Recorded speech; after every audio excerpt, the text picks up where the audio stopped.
পাতা নম্বর 11, সংখ্যা রেখা থেকে মান নির্ণয় করা। তাহলে আমি হেডিংটা লিখে ফেলছি, সংখ্যা রেখা থেকে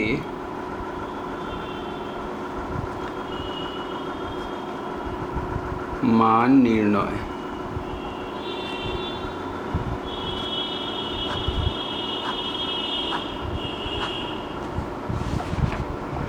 এইবারে একটা উদাহরণ নেওয়া যাক কীরকম জিনিসটা। ধরা যাক +8 যোগ -9 সমান কত, আমি এটা বার করব সংখ্যা রেখার সাহায্যে।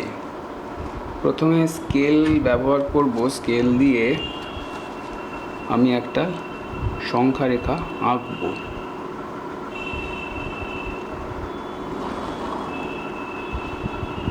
এবং 1 সেন্টিমিটার অন্তর অন্তর গ্যাপ রেখে দাগ কাটব। সেই কাজটাই আমি করছি।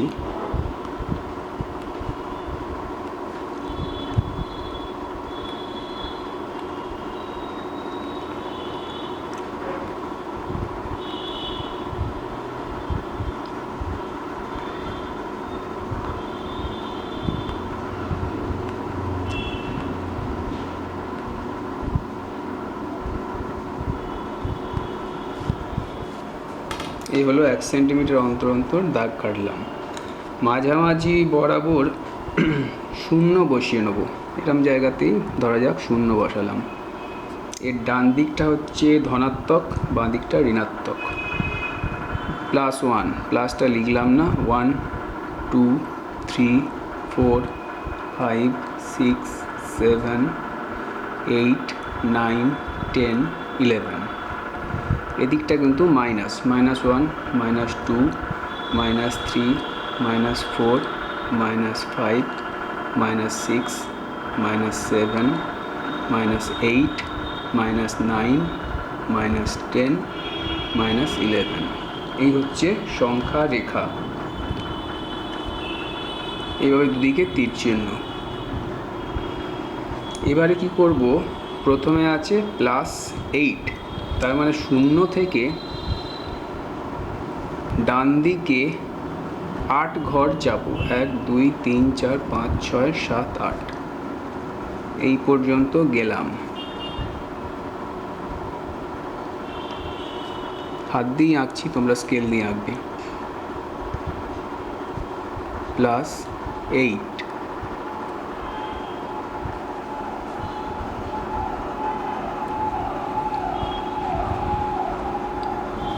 এইবারে +-9, তার মানে এখান থেকে আবার 9 ঘর পিছিয়ে আসবো। 9 ঘর যদি পিছিয়ে আসি তাহলে আমার যাচ্ছে -1-এ।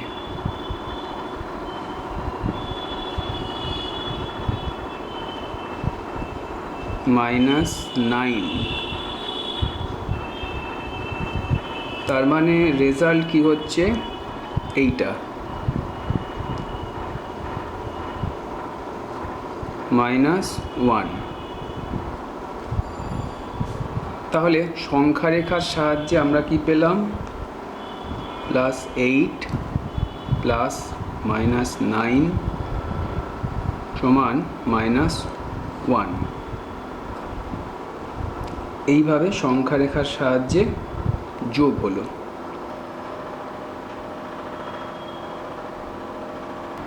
এবারে আরেকটা মান আমি বার করব সংখ্যা রেখার সাহায্যে।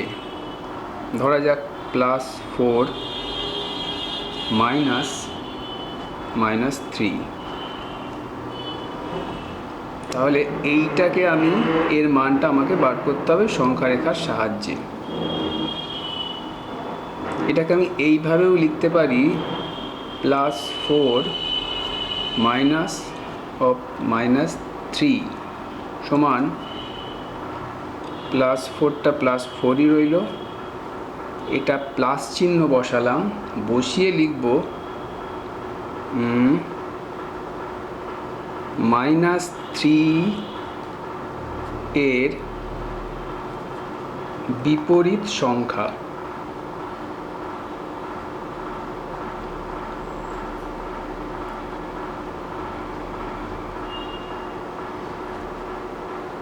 সমান +4 প্লাস -3 এর বিপরীত সংখ্যা হচ্ছে +3। এইবারে সংখ্যা রেখাতে আমরা হিসেব করব, অর্থাৎ মান বার করব। আগের মতো সংখ্যা রেখা একটা টেনে নেব।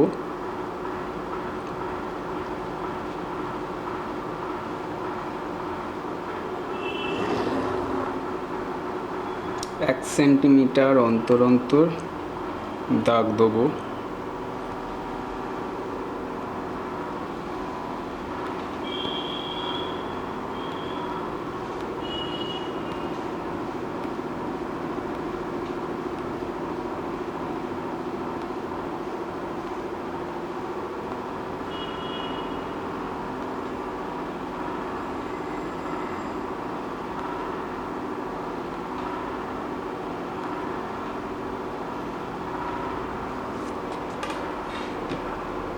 মাঝ বরাবর 0, এদিকটা ধনাত্মক, আগেই বলেছি।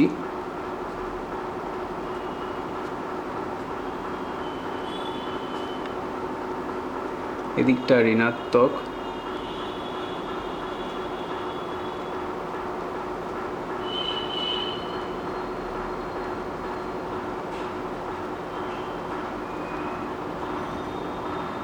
তোমরা কিন্তু পেন্সিল স্কেল সাহায্যে এটাকে আঁকবে।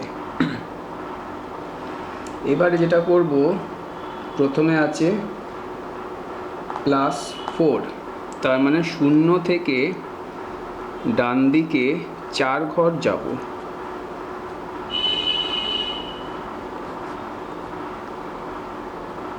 গেলাম। তারপরে দেখো আবার +3 যোগ চিহ্ন, তার মানে সেখান থেকে আবার 3টে ঘর যাব, তার মানে এই পর্যন্ত।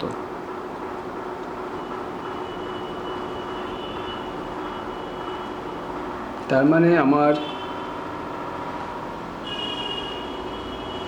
মোট উত্তর কি হলো, রেজাল্ট হলো যে এখান থেকে এই পর্যন্ত, তার মানে +7।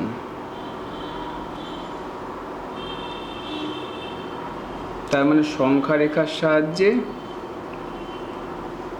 এটার মান বার করে কত পেলাম না +7। তাহলে সেটাই একটু উত্তরের মতো লিখে ফেলছি। +4 -3 = +7।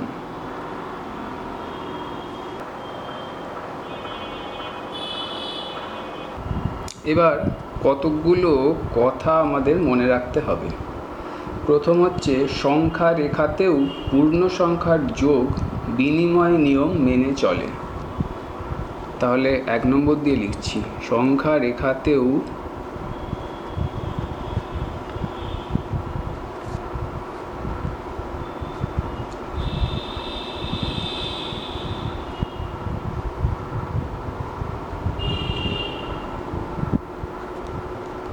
পূর্ণ সংখ্যার যোগ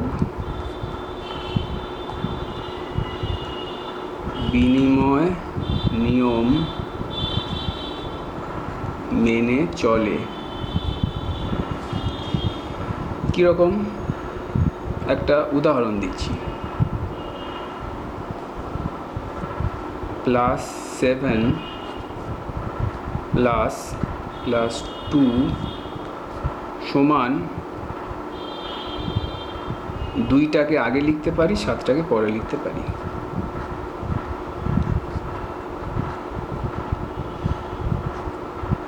এটা হলো উদাহরণ। এবারে 2 নম্বর যে কথাটা মনে রাখতে হবে সেটা হচ্ছে যে সংখ্যা রেখায় পূর্ণ সংখ্যার বিয়োগ বিনিময় নিয়ম মেনে চলে না। তাই লিখে ফেলি, সংখ্যা রেখায় পূর্ণ সংখ্যার বিয়োগ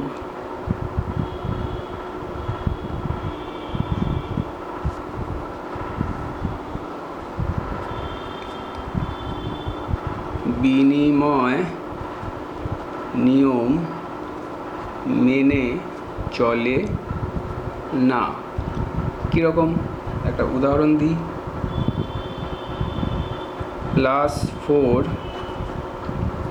-3 নট ইকুয়ালস টু, এই চিহ্নটা জানো, মানে সমান নয়।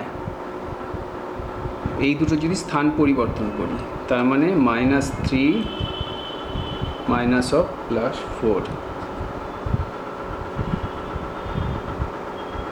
এটা হলো উদাহরণ। এবারে পরবর্তী যেটা মনে রাখতে হবে সেটা হচ্ছে পূর্ণ সংখ্যার যোগ সংযোগ নিয়ম মেনে চলে। তাহলে লিখে ফেলি।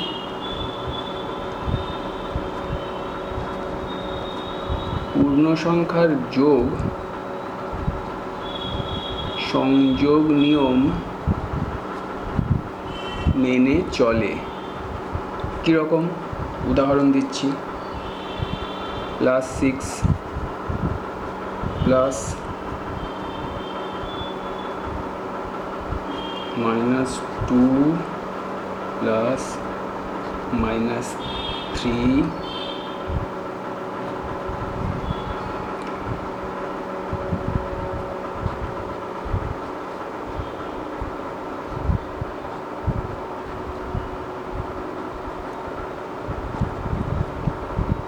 ধরা যাক শেষের দুটোকে আমি আগে হিসেব করার জন্য সেকেন্ড ব্র্যাকেট দিলাম।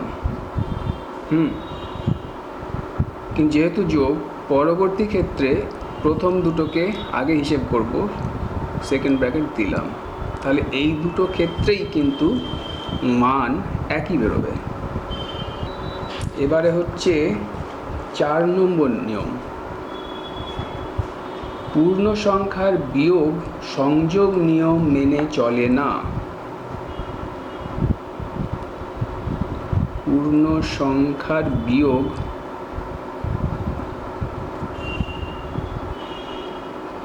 সংযোগ নিয়ম মেনে চলে না। কীরকম একটা উদাহরণ দিই।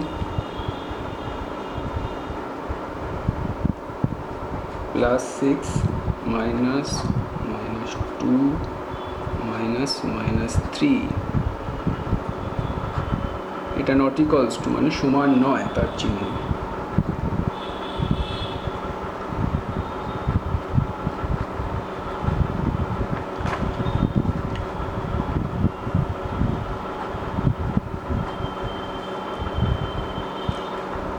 ধরা যাক এই দুটোর মান আমি আগে বার করব, তাই ব্র্যাকেট দিয়ে দিলাম।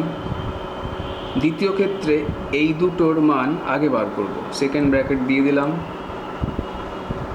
এই ক্ষেত্রে কিন্তু এই দুটোর মান ভিন্ন রকম বেরোবে, তাই পূর্ণ সংখ্যার বিয়োগে সংযোগ নিয়ম মেনে চলছে না।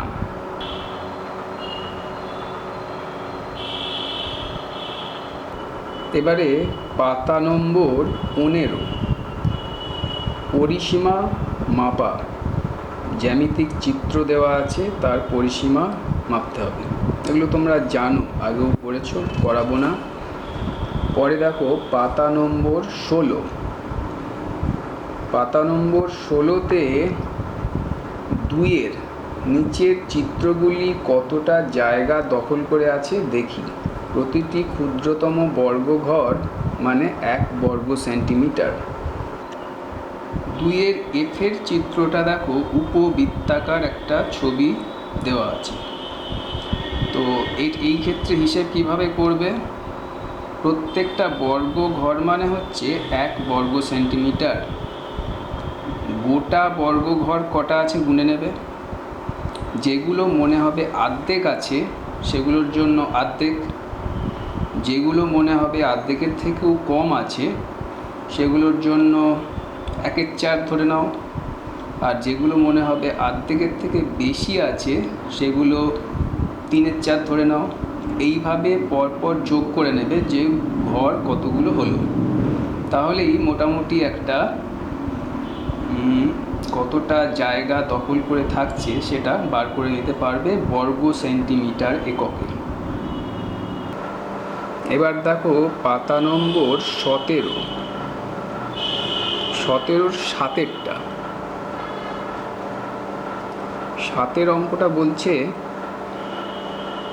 9545 থেকে কোন ক্ষুদ্রতম ধনাত্মক পূর্ণ সংখ্যা বিয়োগ করলে বিয়োগফল একটি পূর্ণবর্গ সংখ্যা হবে হিসেব করে দেখি।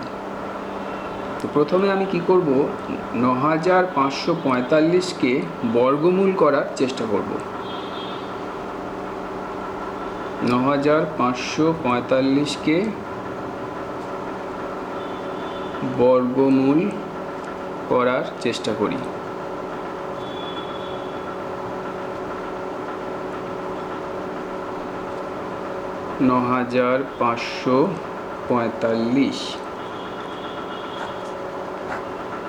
বর্গমূল করার নিয়ম তোমরা জানো, ডান দিক থেকে দুটো দুটো করে দাগ কাটতে হবে। তার মানে 9 81,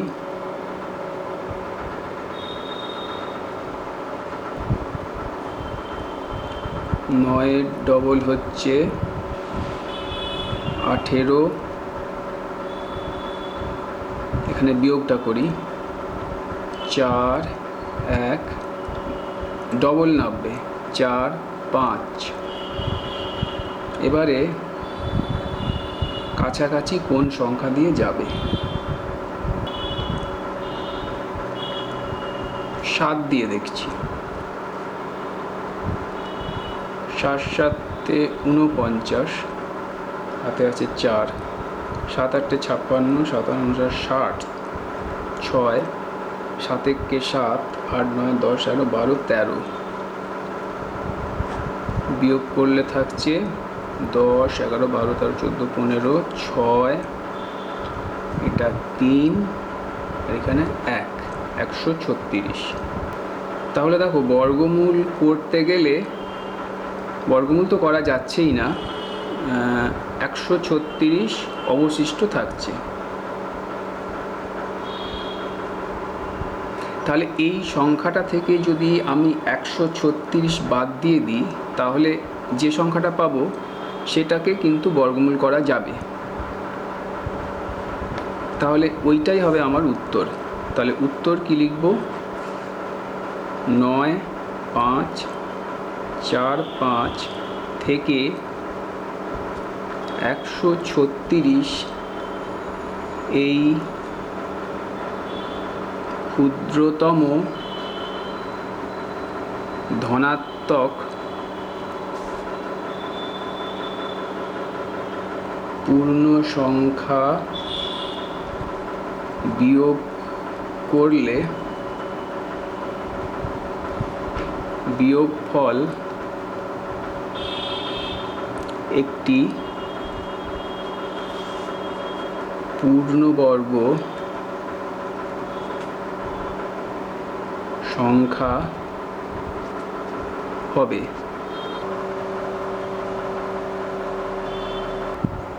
এরপর আমি করব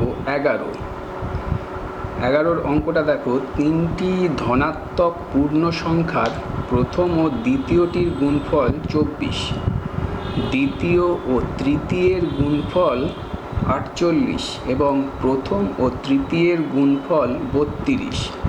সংখ্যা তিনটি কি কি তা হিসাব করে দেখি। 11 লিখে ফেলি, যা বলছে সেটাকেই একটু অঙ্কের ভাষায় লিখছি। প্রথম সংখ্যা গুণ দ্বিতীয় সংখ্যা,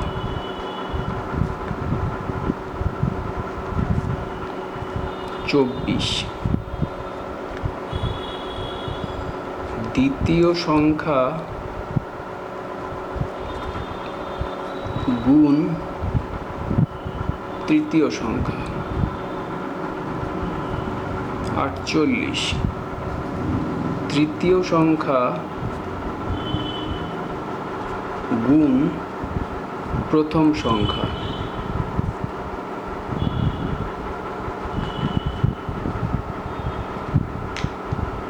বত্রিশ। এই দিকের তিনটেকে গুণ করব, ডান দিকেরও সমান চিহ্নের ডান দিকে যে সংখ্যাগুলো আছে সেই তিনটেকে গুণ করব। তাহলে কি দাঁড়াচ্ছে? প্রথম সংখ্যা গুণ দ্বিতীয় সংখ্যা গুণ দ্বিতীয় সংখ্যা গুণ তৃতীয় সংখ্যা গুণ তৃতীয় সংখ্যা গুণ প্রথম সংখ্যা সমান 24 গুণ 48 গুণ 32। বা প্রথম সংখ্যা দেখো দুটো আছে, দ্বিতীয় সংখ্যাও দুবার এসছে, তৃতীয় সংখ্যাও দুবার এসছে। তার মানে প্রথম সংখ্যা গুণ দ্বিতীয় সংখ্যা গুণ তৃতীয় সংখ্যা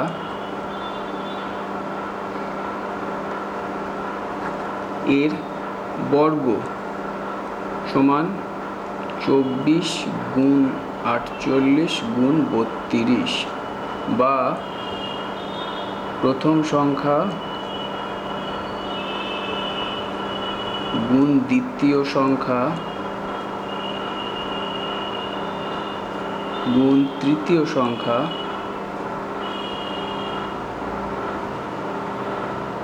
সমান এটার বর্গমূল।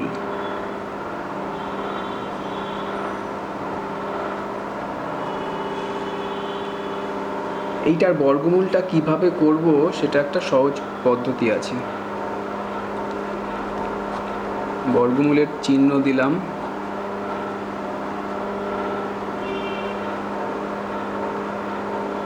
মৌলিক উৎপাদকে বিশ্লেষণ করব।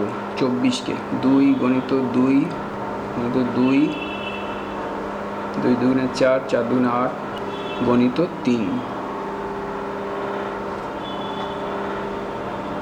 গুণ 48।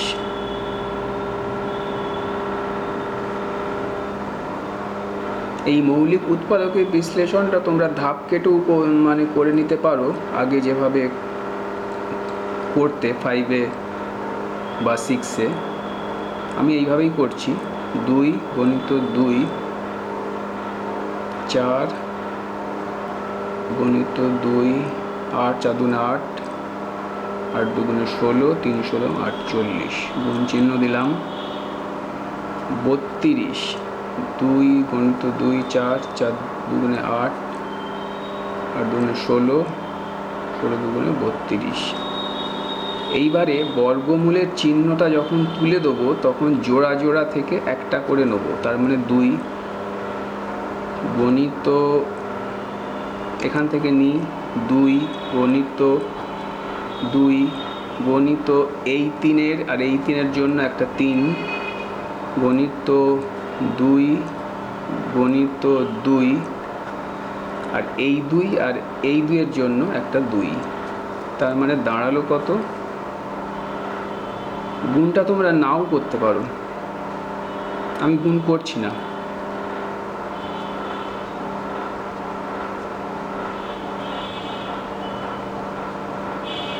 এই হলো প্রথম সংখ্যা, দ্বিতীয় সংখ্যা ও তৃতীয় সংখ্যার গুণফল।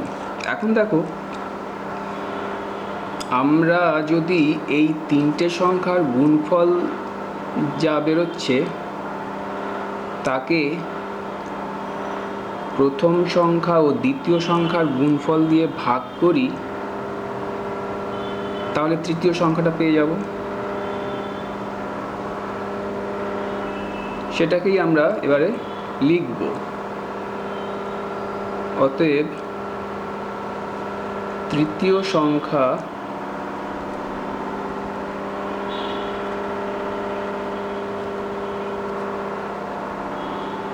প্রথম সংখ্যা গণিত দ্বিতীয় সংখ্যা গণিত তৃতীয় সংখ্যা বাই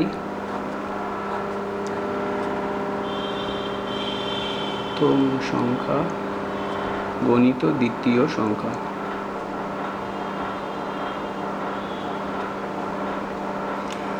তার মানে এটাকে লিখে ফেলি, 2 গণিত 2 গণিত 2 গণিত 3 গণিত 2 গণিত 2 গণিত 2 বাই 24, 2 12 2 6 2 3 3 3 কেটে গেল, তার মানে হচ্ছে 2 দুগুণে 4 4 দুগুণে 8 8। এই হলো তৃতীয় সংখ্যা। এইবারে দ্বিতীয় সংখ্যা, দ্বিতীয় সংখ্যা ওই রকমই,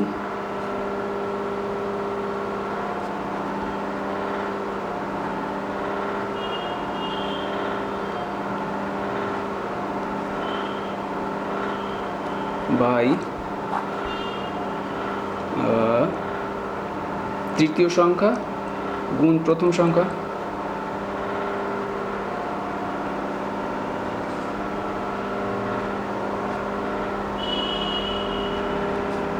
তার মানে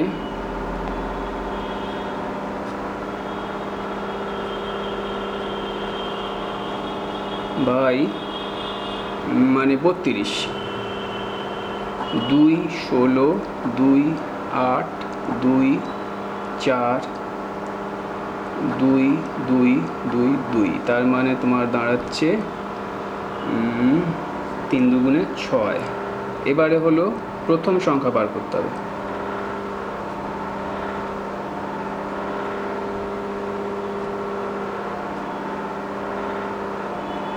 গণিত দ্বিতীয় সংখ্যা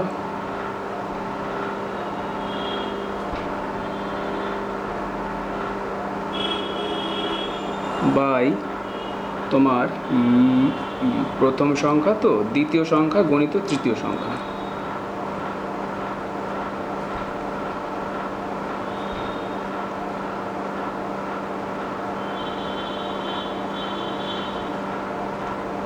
এটা লিখছি,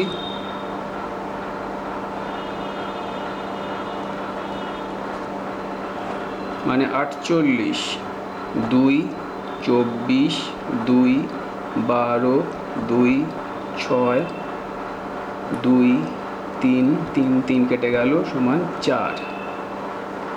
তাহলে এবারে জানতে চেয়েছে সংখ্যা তিনটি কি কি তা হিসেব করে দেখি। তাহলে আমি এই জায়গাটাতেই উত্তর লিখছি। প্রথম সংখ্যা হচ্ছে 4, দ্বিতীয় সংখ্যা হচ্ছে 6, আর তৃতীয় সংখ্যা হলো 8। তাহলে এই হলো আমার পুরো অঙ্কটা।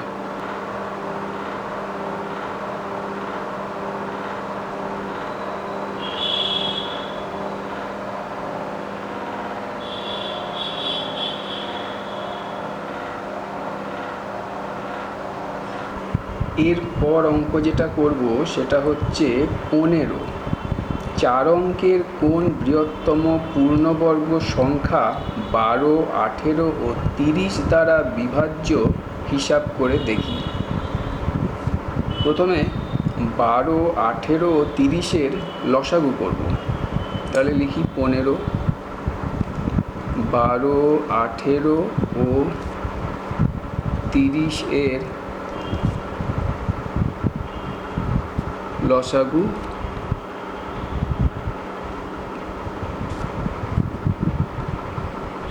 12, 18, 30, এগুলো জানো তোমরা।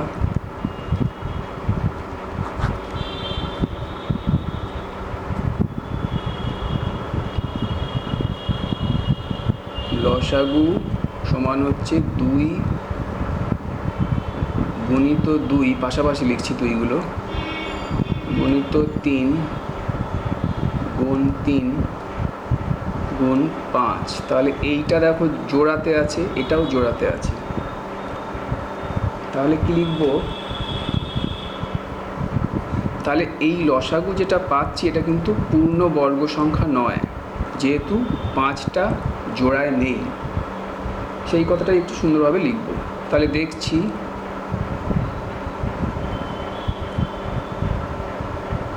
পাঁচ মৌলিক সংখ্যাটি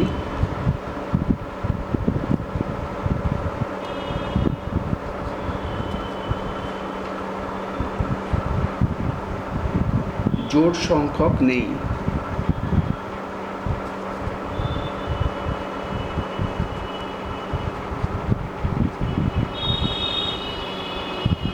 তাই লসাগুকে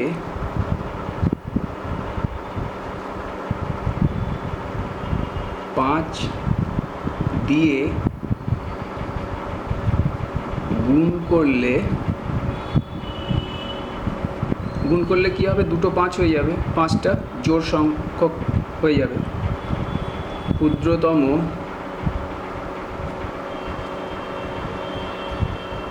পূর্ণবর্গ সংখ্যাটি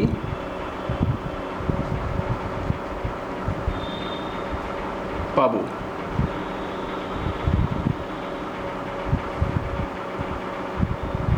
তাহলে ক্ষুদ্রতম পূর্ণবর্গ সংখ্যাটা কত?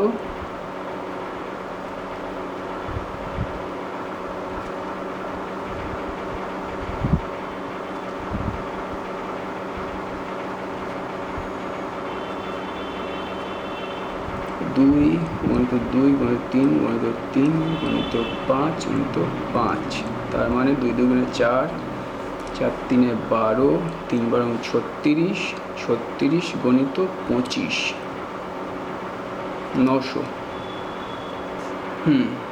তার মানে ক্ষুদ্রতম পূর্ণবর্গ সংখ্যাটি হলো 900। কিন্তু এখানে জানতে চেয়েছে 4 অঙ্কের কোন বৃহত্তম পূর্ণবর্গ সংখ্যা। তার মানে এটা তো 3 অঙ্কের সংখ্যা, তার মানে এটা হবে না। 4 অঙ্কের বৃহত্তম পূর্ণবর্গ সংখ্যা বার করতে হবে। তাহলে কি লিখব? কিন্তু 900 সংখ্যাটি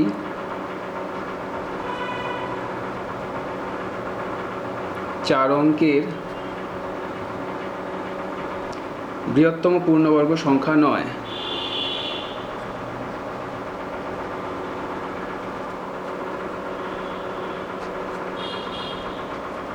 তাই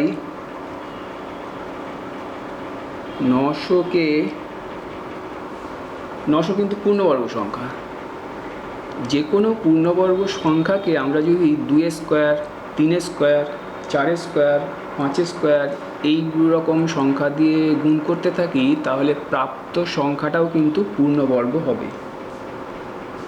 900কে 2 স্কোয়ার, 3 স্কোয়ার, 4 স্কোয়ার, 5 স্কোয়ার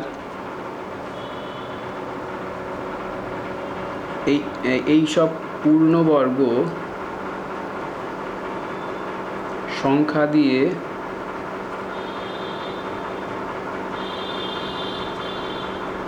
গুণ করলে প্রাপ্ত সংখ্যাটিও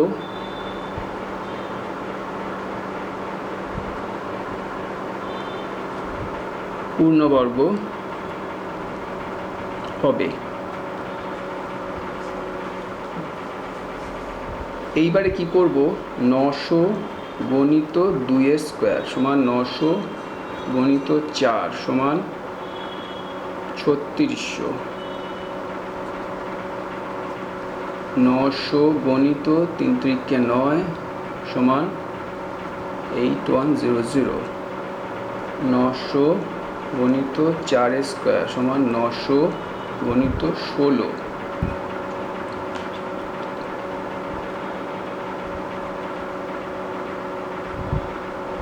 তার মানে দেখো, এটা 1 2 3 4 5 5 অঙ্কের সংখ্যা হয়ে যাচ্ছে 4 স্কোয়ার দিয়ে গুণ করলে। তার মানে তার আগেরটা হবে 3 স্কোয়ার, মানে এইটাই হচ্ছে 4 অঙ্কের বৃহত্তম পূর্ণবর্গ সংখ্যা। তাহলে আমি উত্তরটা লিখে ফেলি।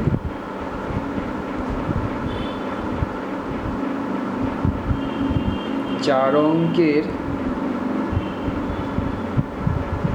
বৃহত্তম পূর্ণবর্গ সংখ্যা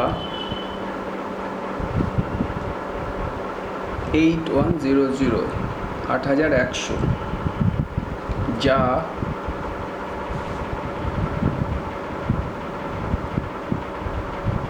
বারো, 18 ও 30 দ্বারা বিভাজ্য। তাহলে এই হলো আমার উত্তর।